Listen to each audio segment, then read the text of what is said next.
Hello विद्यार्थियों, कैसे हैं? स्वस्थ हैं, मस्त हैं? इसी आशा और विश्वास के साथ एक और लाजवाब सेशन में आप सभी का हार्दिक स्वागत और अभिनंदन। साथियों, चर्चा कर रहे हैं कॉमर्स फर्स्ट ग्रेड के महत्वपूर्ण टॉपिक्स जो आपके सिलेबस में शामिल किए गए। वो टॉपिक्स जो आपके फर्स्ट ग्रेड में तो काम में आएंगे। इसके अलावा आपके यूजीसी नेट है, जूनियर अकाउंटेंट है, आपकी ईएमआरएस में स्कूल लेक्चरर है, केवी में स्कूल लेक्चरर है, नवोदय विद्यालय में स्कूल लेक्चरर है। उनसे रिलेटेड आपके जो भी एग्जाम दे रहे हैं उनमें भी ये पॉइंट्स है वो आपके काम में आएंगे। तो साथियों, समय जाहिर ना करें, फॉर्म आपने भर दिया होगा और अगर भर दिया है तो अब तैयारियों में आपको जुट जाना है, क्योंकि संभावना ये भी आ रही है कि फर्स्ट ग्रेड की पोस्ट है वो बढ़ सकती है। क्योंकि साथियों, आपने देखा था कि 17,000 पोस्ट है वो वैकेंट दिखा रही थी। कौन? माध्यमिक शिक्षा विभाग बीकानेर के द्वारा साला दर्पण पोर्टल पर ये अपडेट आया था। किस पे? आपकी जो साला दर्पण है उस पे ये अपडेट आया था। 17,000 पोस्टें हैं वो हैं, लेकिन उसके बाद 10,000 पोस्टों पे क्या हो गई? डीपीसी हो गई, यानी second grade two first grade. तो बचे कितने? 7,000। 7,000 में 2,200 की वैकेंसी आ गई, 2,200 प्लस की वैकेंसी आ गई। तो आपके मन में ये विचार होगा कि पोस्ट तो 5,000 ही है। नहीं साथियों, अभी भी आपके स्कूल हैं जितने भी, उनमें पोस्ट हैं वो स्वीकृत नहीं हुई है। क्या नहीं हुई है? पोस्ट वो स्वीकृत नहीं हुई है। ये पोस्ट स्वीकृत होंगी तो स्वीकृत होते ही ये संख्या बढ़ जाएगी, है ना। पोस्ट कौन सी? वो 4,000 स्कूल, वो 4,000 स्कूल जिसको 10वीं से डायरेक्ट 12वीं किया गया था, वो यानी 4,000 में अगर 3 पोस्ट भी मानते हैं तो 12,000 पोस्ट तो यही स्वीकृत हो जाती हैं साथियों। इसके अलावा मैं बता दूं कि 2010 के बाद जो नई स्कूल राइज हुई है उसमें 11वीं और 12वीं के हिंदी और अंग्रेजी की पोस्ट भी स्वीकृत नहीं की गई है, तो वो भी स्वीकृत होनी है ना। तो कुल मिला के बहुत सारी भर्तियां हैं, है ना। ये मत मानो कि ये इतनी है ना। तो अपने को क्या टारगेट रखना है? और कॉमर्स वालों को तो मैं बता दूं कि भाई 340 पोस्ट है ना, एक बड़ी भर्ती है। इससे पहले अगर एक भर्ती आई थी 621, बाकी ये सेकंड नंबर की भर्ती है जिसमें 340 पोस्टों के लिए नोटिफिकेशन आया है। तो समय है वो जाहिर ना करें, तैयारियों में जुटें। अगर ये पोस्ट बढ़ती हैं तो कॉमर्स वालों के लिए पोस्ट बढ़ती है तो बहुत ही बढ़िया बात होती है कि आप तैयारियों में जुटे हुए हो और पोस्ट बढ़ गई है ना। लेकिन फिर भी अगर आप इन 340 पर भी अपनी पूरी नजर है वो बनाए रखो तो बढ़िया पोस्ट है ना। तो तैयारियों में जुट जाओ, और तैयारियों में जुटोगे तो ही आपको सफलता मिलेगी, ऐसे सफलता नहीं मिलेगी। क्योंकि अब सरकार है वो बहुत ही एक्टिव मोड में नजर आ रही है, और भी बहुत सारी भर्तियों का नोटिफिकेशन जारी होगा, और साथ में ये तो अपने लिए एक बम्पर भर्ती के रूप में शामिल है। तो पोस्ट बढ़ेंगी तो निश्चित रूप से उसका फायदा अपने को मिलेगा, लेकिन नहीं भी बढ़ती है तो भी अपन 340 पोस्ट पर राज कर रहे हैं। 340 पोस्ट अपने हिस्से में आ रही है तो तैयारियों में जुट जाए। उसी तैयारी को आगे तक, ऊंचाइयों तक पहुंचाने में हम आपका लगातार सहयोग कर रहे हैं। अभी तक मैंने आपको अकाउंटेंसी की जो सहायक भैया है, जो आपकी सब्सिडायरी बुक्स है, जो आपकी अवधारणाएं, परंपराएं, मान्यता है, बेसिक रूल है, अकाउंटिंग की उत्पत्ति है, उन तमाम टॉपिक में आपके साथ चर्चा कर चुका हूं। जिन विद्यार्थियों ने उन क्लासों को ज्वाइन नहीं किया है उनको मैं बता दूं, उन तमाम क्लासों का जो लिंक है वो वीडियो के नीचे डिस्क्रिप्शन में मिल जाएगा, और वहां से आप उन क्लासों को ज्वाइन कर सकते हो। साथ में मैंने एक स्कूल लेक्चरर के नाम से प्लेलिस्ट भी बना रखी है, तो वो प्लेलिस्ट भी आप जाके वो प्लेलिस्ट आप देख सकते हो। इसके अलावा आप हमारा व्हाट्सएप चैनल और टेलीग्राम चैनल ज्वाइन कर सकते हो। वहां पर प्रत्येक दिन की लेटेस्ट अपडेट और कुछ महत्वपूर्ण क्वेश्चन है वो आपके लिए शेयर किए जाते हैं, तो वो भी आप देख सकते हो। ठीक है साथियों, तो स्टार्ट करेंगे आज के सेशन को इतनी चर्चा होने के बाद, है ना। अब आज के सेशन में कुछ महत्वपूर्ण अपन चर्चा करने वाले हैं। पिछले सेशन में अपन ने चर्चा की थी कि जो आपकी सहायक बहियां, है ना, सहायक बहियों से पहले आपके जो खाता बही है, यानी खाता बही से खतौनी और मिश्रित प्रविष्टियों से खतौनी के बारे में अपन ने चर्चा की थी। और मैंने आपको जर्नल और सहायक बहियों से खतौनी दोनों करके आपको बताया था। निश्चित रूप से आप वो बातें समझ गए होंगे, ऐसा मैं विश्वास रखता हूं। ठीक है, आज के सेशन में चर्चा करेंगे कि सहायक बहियों से खाता बही में खतौनी, है ना। कहते तो ये है कि यहां से प्रश्न नहीं बन सकता, लेकिन रिस्क नहीं लेनी है, प्रश्न कहीं से भी बन सकता है, अपने सिलेबस में वो चीज होनी चाहिए। ठीक है, सबसे पहले आपकी जो क्रय बही है उससे अपन खतौनी पर चर्चा करेंगे। क्रय बही है ना, क्रय बही से खाता बही में खतौनी। देखो इसमें क्या होता है कि कौन कौन से पॉइंट अपने को ध्यान में रखने हैं, क्योंकि प्रैक्टिकल नहीं आएगा, थ्योरेटिकल ध्यान में रखना है। नंबर एक क्या कह रहा है कि खाता बही में क्रय खाता वह सभी लेनदारों के नाम से पृथक खाता खोले जाते हैं। सही बात है ना। खाता बही में क्या होता है, क्रय खाता और सभी लेनदारों के नाम से पृथक खाते हैं वो खोले जाते हैं। ठीक है, 2 नंबर क्या कहता है, सभी लेनदारों के खातों के जमा पक्ष में बाई परचेज अकाउंट है वो लिखा जाता है। सभी लेनदार होते हैं, उनके खाते के जमा पक्ष में क्या लिखाता है, बाई परचेज अकाउंट लिखकर संबंधित लेनदार की राशि लिखी जाती है तथा दिनांक कॉलम में संबंधित व्यवहार की तिथि है वो अंकित की जाती है। ठीक है, सही बात है ना।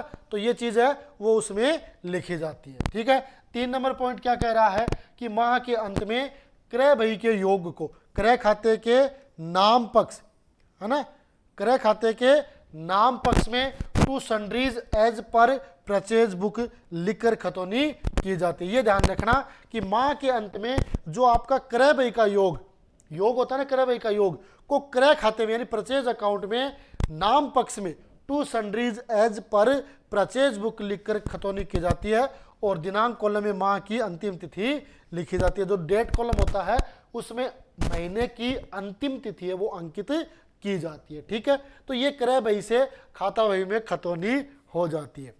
ठीक, समझ गए मेरी बात। बढ़े आगे। दूसरी सहायक बही कौन सी होती है, आपकी क्रय वापसी, है ना। क्रय वापसी बही से खाता बही में खतौनी यानी परचेज रिटर्न से आपके खाता बही में खतौनी। तो इसमें क्या है कि खाता बही में क्रय वापसी खाता खोलेंगे और सभी लेनदारों के पृथक खाता खोलेंगे, है ना, और उनमें खतौनी की जाएगी। ठीक है, दूसरा पॉइंट है सभी लेनदारों के खातों के नाम पक्ष में टू परचेज रिटर्न अकाउंट लिखकर संबंधित लेनदार की राशि लिखी जाएगी। क्या करेंगे, डेबिट पक्ष में क्या लिखेंगे, टू परचेज रिटर्न अकाउंट लिखकर और लेनदार का जो खाता है उसमें वो राशि लिखी जाती है। साथ में जो आपका दिनांक का कॉलम है, डेट का कॉलम है, उसमें वो व्यवहार की तिथि भी लिखी जाती है। ठीक है, पॉइंट सही बात है ना। ये चीज है वो अपने को ध्यान में रखनी है। तो दिनांक के कॉलम में वो चीज है वो लिखी जाएगी। नंबर 3, माह के अंत में क्रय वापसी बही के योग को क्रय वापसी खाते में क्रेडिट यानी जमा पक्ष में by sundries as per purchase return book लिखकर खतौनी करेंगे और दिनांक कॉलम में माह की अंतिम तिथि लिखी जाएगी। ठीक है, ये बात भी सही है। तो ये अपने को ध्यान में रखना है। एक तो क्रय जो आपकी वापसी बही है उसमें क्रय वापसी खाता खोलेंगे और सभी क्रेडिटर के लिए अलग अलग खाता खोलेंगे। सभी जो क्रेडिटर है उनके लिए डेबिट पक्ष में टू परचेज रिटर्न लिखेंगे और राशि लिखी जाएगी और दिनांक के कॉलम में डेट लिखी जाएगी। और माह के अंतिम दिन क्रय वापसी में योग करेंगे और योग करने के बाद क्रेडिट पक्ष में क्या लिखेंगे, by sundries as per purchase return book लिखकर खतौनी करेंगे और दिनांक के कॉलम में उसकी डेट है वो लिखी जाएगी। ठीक है, ये हो गई आपकी क्रय वापसी यानी परचेज रिटर्न से रिलेटेड खाता बही में खतौनी। ठीक है, आगे देखते हैं।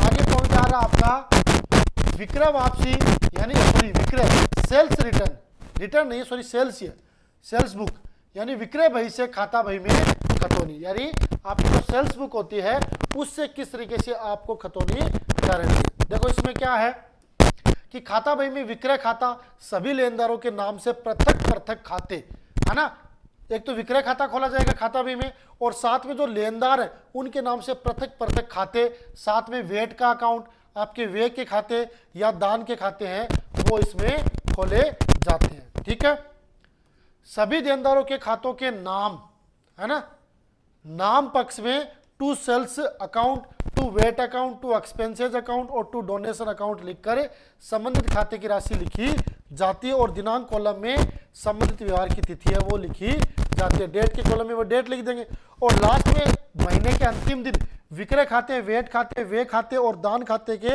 जमा पक्ष में by sundries as per sales book लिखकर संबंधित कॉलम में योग लिखेंगे, और उस माह की अंतिम तिथि है वो उसमें अंकित कर देंगे। ठीक है, ये भी सही है। तो ये हो गई आपकी परचेज बुक के साथ, परचेज रिटर्न बुक के साथ सेल्स बुक, तीन सहायक बहियां अपनी हो गई, पहले परचेज बुक, फिर आपकी परचेज रिटर्न बुक, और अब आपकी सेल्स बुक।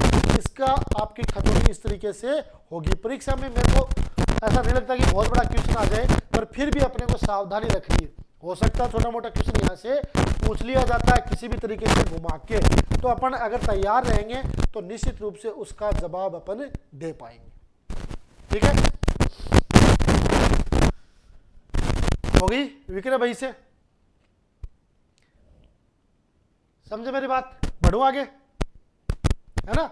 इसमें भी क्या ही करना, आपको विक्रय खाता खोलना है, देनदारों के नाम खाते अलग अलग खोलने हैं, नाम पक्ष में to sales return sales account करना है, और आपके जमा पक्ष में by sundries as per sales book करना है। ठीक है, आगे देखते हैं।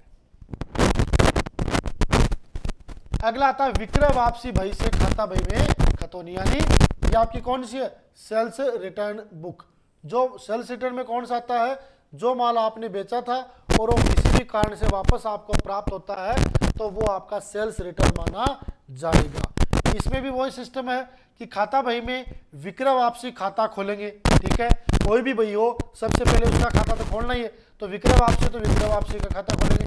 साथ में सभी जो देनदार है, क्योंकि विक्रय वापसी का सिस्टम क्या होता है, उधार माल होता है, अपन ने क्या किया, किसी को उधार माल बेचा था वही तो वापस हो रहा है, तो इसलिए जो सभी जो देनदार है, जो देने वाले के नाम से पृथक पृथक खाते हैं खोले जाएंगे, क्योंकि माल अपन ने बेचा है तो वो अपने लिए देनदार है ना। तो उन देनदारों के आपको अलग अलग खातों में खतौनी की जाएगी, और उसके बाद जो सभी देनदार के खाते के जमा यानी क्रेडिट पक्ष में बाय सेल्स रिटर्न अकाउंट लिखकर संबंधित लेनदार की राशि लिखी जाती है, और दिनांक से संबंधित कॉलम में डेट लिखी जाती है, और महीने के अंत में जो आपका विक्रय वापसी बही है उसका योग लगाएंगे, और फिर विक्रय वापसी खाते के नाम पक्ष में यानी डेबिट पक्ष में to sundries as per sales return book है वो लिखकर खतौनी करेंगे, और दिनांक के कॉलम में माह की अंतिम तिथि वो अंकित करेंगे, है ना। तो ये हो गई आपकी विक्रय वापसी बही। अगर क्रय वापसी होती है तो वहां पर क्रेडिटर के खोलेंगे, यानी लेनदार जो देनदार है उसकी जगह लेनदार के खाते खोलेंगे। लेकिन विक्रय वापसी है तो वहां पर अपने को सेल्स रिटर्न बुक का खाता खोलना है, और साथ में देनदारों के खाते खोलने हैं, और देनदारों के खाते में अपने को क्या करना, दूसरा कि जमा पक्ष में बाय सेल्स रिटर्न बुक लिखना है, और फिर राशि लिखनी है, और महीने के अंत में विक्रय वापसी बही का योग करना है, और विक्रय वापसी खाते में नाम पक्ष में to sundries as per sales return book लिखना है, खतौनी करेंगे, और फिर महीने की अंतिम तिथि वो उसमें कितने कर देंगे। ठीक है, यहां तक आई समझ में बात, है ना। तो ये चार अपनी सहायक बहियों के संबंध में अपन ने चर्चा की है। बताओ, देखिए चार सहायक बहियों में किसी की कोई दिक्कत है? आपकी क्रय बही है, क्रय वापसी है, विक्रय बही है, और विक्रय वापसी है। ये महत्वपूर्ण भैया है ना, सहायक भैया। दोबारा सहायक भैया से रिलेटेड आपके मन में कोई क्वेरी नहीं होनी चाहिए, क्योंकि आज आपको सारे डाउट है वो क्लियर कर लेने हैं। एक भी डाउट है वो मन में नहीं रखना है ना। मन में डाउट नहीं होगा तो वो चीज आपके निश्चित रूप से क्लियर हो जाएगी। अपने पास बहुत मैटर है ना, पढ़ने वाला चाहिए, जो लगातार पढ़ेगा उसका ही सिलेक्शन होगा, और आप सारे वो विद्यार्थी हो जो लगातार पढ़ रहे हैं। ठीक है, बढ़े आगे खातों का शेष निकालना, है ना, खातों का शेष निकालना, बैलेंसिंग ऑफ लेजर अकाउंटिंग है। एक तो जब अपन पोस्टिंग करते हैं तो एक तो ये होता है कि खातों का शेष नहीं निकाला जाता है, यानी महीने के अंतिम दिन उनका बैलेंस है वो नहीं निकाला जाता। और दूसरी कंडीशन ये होती है कि जब खातों का शेष है वो निकाला जाता है। तो इसमें क्या है कि प्रारंभिक लेखा पुस्तकों से खाता बही में खतौनी करने के पश्चात अपन ने क्या किया, जो आपकी जर्नल थी उसकी सहायता से अपन ने खाता बही में खतौनी कर दी, प्रत्येक का अलग अलग खाता तैयार कर दिया। करने के बाद एक निश्चित अवधि के अंत में, यानी वो महीना होगा, जैसे जनवरी है तो जनवरी के अंत में, फरवरी है तो फरवरी के अंत में, मार्च है तो मार्च के अंत में, अप्रैल है तो अप्रैल के अंत में, यानी एक निश्चित अवधि के अंत में खातों का शेष है वो ज्ञात किया जाता है। तो ये ज्ञात करना भी जरूरी होता है, क्योंकि इसके सहायता से ही अपन ये चीज अनुमान लगा सकते हैं कि अपन ने कितना माल खरीदा, कितना उधार खरीदा और कितना अपने उधार बेचा, है ना, कितना अपन नगद बेचा, कितना अपने नगद खरीदा, अपने अप्रत्यक्ष खर्चे कितने हैं, सैलरी अपने कितनी चुकाई है। यानी इन खातों के आधार पर अपन व्यापार की वस्तु स्थिति का मूल्यांकन कर सकते हैं। ये एक महत्वपूर्ण पॉइंट अपने मान सकते हैं खातों का शेष निकालना। इसमें क्या किया जाता है कि सर्वप्रथम खाते के नाम पक्ष और जमा पक्ष का पृथक पृथक योग किया जाता है। यानी ये आपका डेबिट होता है और ये क्रेडिट होता है, यहाँ का योग करेंगे और यहाँ का योग करेंगे, दोनों का अलग अलग अपन योग करेंगे। अब जैसे मान लो ये ज्यादा है ना, ये ज्यादा तो यहाँ लिख देंगे और यहाँ लिख देंगे, और ये ज्यादा है तो भी यहाँ लिखेंगे और यहाँ लिखेंगे। अब अंतर है, जिस साइड राशि कम होगी उस साइड अंतर की राशि लिखेंगे। फिर क्या होगा कि नाम पक्ष का योग और जमा पक्ष के योग का अंतर की राशि को ज्ञात करेंगे, है ना। खाते पृथक पृथक कर लिए, डेबिट और क्रेडिट कर लिया, फिर दोनों पक्षों का अपन ने योग कर लिया, और योग करने के बाद नाम पक्ष का और जमा पक्ष का क्या निकले, अंतर की राशि है वो ज्ञात की जाएगी। और ये अंतर की राशि जिस पक्ष में कम होगी, यानी डेबिट में कम होगी तो डेबिट में लिख देंगे, और क्रेडिट में कम होगी तो क्रेडिट पक्ष में लिख देंगे। ठीक है, तो नाम पक्ष का योग और जमा पक्ष के योग के अंतर की राशि है वो ज्ञात की जाती है। ठीक है, फिर क्या होता है कि यदि खातों के नाम यानी डेबिट पक्ष का योग है तो जमा पक्ष के योग से अधिक है, डेबिट पक्ष का योग जमा पक्ष के योग से अधिक है, तो अंतर की राशि नाम शेष डेबिट बैलेंस कहलाता है ना। अगर डेबिट पक्ष का योग ज्यादा है ना, डेबिट पक्ष का योग जमा पक्ष के योग से ज्यादा है तो वो डेबिट बैलेंस कहलाता है, नाम शेष है वो कहलाता है। दूसरा, यदि खाते का जमा पक्ष यानी क्रेडिट पक्ष का योग है ज्यादा, यानी नाम पक्ष के योग से अधिक है, क्रेडिट ज्यादा है डेबिट से, तो ये अंतर की राशि आपकी जमा शेष यानी क्रेडिट बैलेंस कहलाती है। ये अपने को ध्यान में रखना है। अगर डेबिट पक्ष का योग है वो क्रेडिट पक्ष के योग से ज्यादा है तो वो आपका डेबिट बैलेंस होगा, और अगर क्रेडिट पक्ष का योग डेबिट पक्ष से ज्यादा है तो वो आपका क्रेडिट बैलेंस होगा। ये अपने को ध्यान में रखना है। ठीक है, यदि नाम पक्ष और जमा पक्ष दोनों का योग बराबर इक्वल है तो उस खाते का शेष है वो शून्य कहलाएगा, उस खाते का शेष है वो शून्य माना जाएगा, है ना। वो तो बराबर ही, भाई दोनों खातों का योग बराबर है तो कोई दिक्कत नहीं है, उस खाते का शेष बचा ही नहीं, है ना। पर अपने को ये ध्यान रखना, कैश होता है ना, कैश का कभी भी आपका माइनस में नहीं होता है, कैश का कभी भी माइनस में अंतर नहीं आता, क्योंकि अपने पास जितनी नगद होती है उससे ज्यादा अपन कभी भी खर्च नहीं कर सकते। अपने पास 100 रुपए है तो ये थोड़ी अपन ने 150 खर्च कर दिए, नहीं 100 ही खर्च होंगे, ऊपर के 50 होंगे तो वो आपके उधार के रूप में होंगे, लेकिन नगद के रूप में नहीं हो सकते। ठीक है, तो ये चीज भी अपने को ध्यान में रखनी है। खातों का शेष निकालना छोटा सा पॉइंट है, बहुत ज्यादा टाइम भी नहीं लग रहा, 10 मिनट का है, आप पढ़ोगे आपके समझ में आ जाएगा, लेकिन फिर भी अपने को ये क्लियर कर लेते हैं तो फिर एग्जाम में अगर ऐसा कोई क्वेश्चन भी बनता है तो अपने को समस्या नहीं होगी, क्योंकि बूंद बूंद से घड़ा भरता है। अपना टारगेट ये है कि अपने को हर चीज पढ़नी है और अपना सिलेक्शन वो पक्का करवाना है। ठीक है, बताओ साथियों, आज के इस सेशन में एक छोटी सी चर्चा जो आपके एग्जाम के लिए मैं सोचता हूँ फायदेमंद है। अगर आप इनको अपने नोट्स में शामिल करते हो तो बढ़िया चीज हो सकती है ना, क्योंकि इनमें से प्रैक्टिकल क्वेश्चन नहीं आएगा, लेकिन जो प्रैक्टिकल क्वेश्चन का जो थ्योरेटिकल बना देते हैं वहां से क्वेश्चन पुटअप हो सकता है, ये भी पॉसिबल है, तो इसलिए अपने को थोड़ा सा सतर्क होकर ये चीजें पढ़नी है। साथियों, आज का सेशन कैसा लगा ये भी जरूर आपको बताना है। अगर शानदार लगता है तो वीडियो को लाइक करना है, चैनल को सब्सक्राइब करना है और साथ में बेल आइकन भी दबाना है, ताकि हमारे द्वारा जब भी कोई वीडियो अपलोड किया जाता है तो उसका नोटिफिकेशन आप तक पहुंच सके। साथ में वीडियो को शेयर भी कर देना अपने साथियों के साथ, ताकि उन्हें भी इस क्लास को ज्वाइन करने का अवसर मिल जाए। ठीक है, तो ये था आज का सेशन। आज के सेशन में इतना ही, मिलेंगे अगले सेशन में, तब तक के लिए जय हिंद, जय भारत।